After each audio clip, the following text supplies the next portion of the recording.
والا ما خودم از ترکیه دیپورت شدم فهمیدی، یک در روز 15 روز میشه فهمیدی، در کابل هستم فهمیدی، اونجا شهر نو خانه خودم است فهمیدی. خب حالی میرم اونجا که یک نفر کار دارم فهمیدی، میخوایم که بریم فهمیدی افغانستان خب بکشم خدا فهمیدی.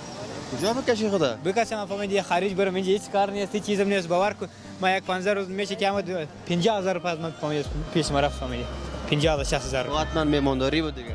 نه خیر بینی والا نمیمانداری خوب بود. خب بازم ما چی گویم باور که اینجا کار نیست. اگر کار میباشه فهمیدی ما خودم اگر $1000 فهمیدی پیدا میشه فهمیدی ما کار میکنم خودم. همون $1000 $1000 اگه باشه در ترکیه چند پیدا بودین؟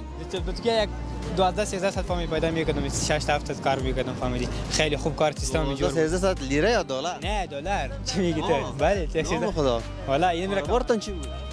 کارگارم اگر بگویم بس فهمیدی کاربار خم خطرناک بود. خب بازم اگر کاربار می قاچاقبری بود فهمیدی.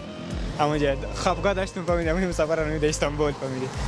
خاله این یک 15 روز آمد فهمیدی که میشد که افغانستان آدم بیخی اینکه تنگ آمدم باور چی کنم اینجا گرخون شدم. خوابگاهتون در کجا بود؟ علی آدرس بتون فهمیدی خلاص میدیا است. تو بگو دیگه. خب آدرس کلیات بگو. همونجا در شهر بوده. همونجا در استانبول فهمیدی زیتون برنو.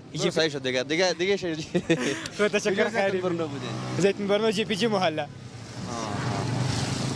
خب دیگه. قدر وقت زیتون برنو بوده. والا یک 2 ساعت 2.5 سال تیر کردم فهمیدی بعد دیپورت 15 رو دیپورت شدم ولی افغانستان هستم فهمیدی.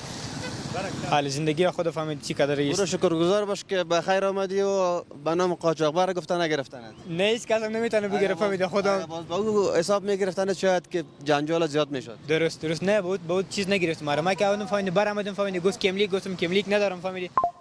چطور بس یک ذره گپ دی فهمیدی زد خاتمه گپ زد فهمیدی برد مرا کم برد فهمیدی کمی که برد یک هفته بعد دیپورت کرد مرا فهمیدی نمیتونه. یک هفته شما رو دیپورت. یک هفته دیپورت فهمیدی. برو خوب است نه خیر قادر رو نگاهت نکرده. نه دیگه هیچ کارم نشد. خیر ببینیم بالا میرم فهمیدی. باش میمونم بابا. تشکر ببین خیر ببین تشکر. Thank you so much. خداحافظ.